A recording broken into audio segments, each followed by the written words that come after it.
Hi, my name is Patty DeLabriere. I'm the airport manager at the Juneau International Airport in Juneau, Alaska. I'd like to thank you for allowing me to be a guest speaker at the Large Hub Winter Operations Conference. A little bit about Juneau very quickly. Juneau is in the southeast panhandle of Alaska. We're surrounded by water and mountains, making it only accessible by boat or airplane. We have about 225 days a year of precipitation, of which about 120 inches comes in the form of snowfall, although more recently we've had about 200 inches annual snowfall. We are a mixed-use airport with general aviation, 135, 121, and military. Not uncommon to see fighter jets or C-5s make their way through for a fuel stop. The terrain around Juneau has made it a test bed by the FAA for a lot of projects. R&P was originally developed here. The JAWS wind system program is another initial prototype for a number of years that was just accepted by the FAA last year.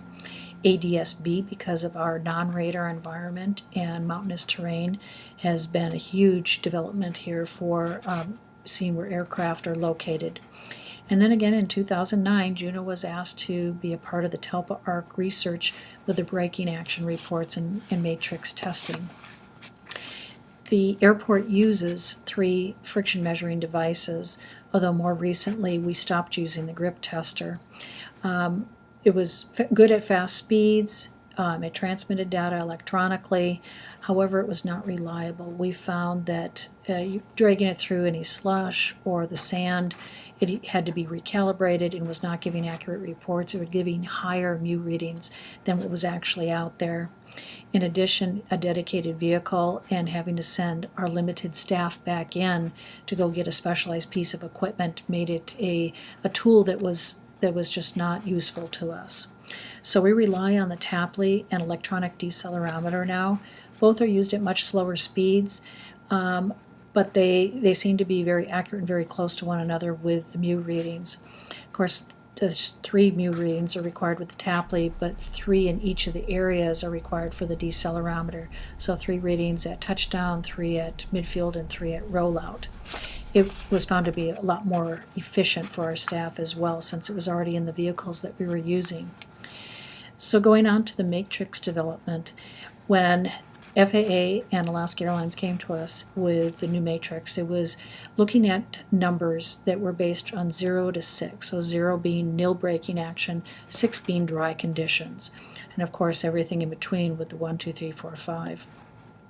And these numbers were originally thrown out or given to us based on what they thought were the relevant and assumed conditions. So ice conditions would be a 1 or a 2, water over ice would be a 0, etc. The original matrix form that Juneau Airport used in 2009 and 10 winter season was very cumbersome. It had too many boxes, they were very wordy, it was very small, and if you can see our night crew trying to fill these out in the dark, or any of them trying to fill these out, they were also a duplication of effort. We had our own runway condition reports plus these matrix reports that were very different information. And it was also hard to refer back to on the matrix forms because the matrix numbers were on the back side, so they were constantly flipping over. We eventually gave them a little cheat sheet for their visor, but it was still pretty cumbersome. We sent our comments in to the FAA and Alaska Airlines at the end of that 2010 winter season, and the forms evolved from thereafter. 2010 and 11 season, the forms were still pretty wordy and hard to see, but they were the layout was much better on them. They were set out by each of the runway thirds, so at your touchdown, your midfield, and rollout. It also had more accuracy with matrix numbers equivalent to what the MUs were coming out to, and also allowed for the upgrade of sand application. We were seeing MUs with compact snow and ice. You'd see them in the 30s and 40s, but it would still give you a reading of, say, 1 on the matrix. And we knew that was inaccurate, but we were still reporting them as such. In Alaska, where you have a lot of compact snow and ice, it's actually like cement, especially at colder temperatures. And so when you add sand to that equation, that runway is actually better condition-wise than most of the Alaska airports in the summer months.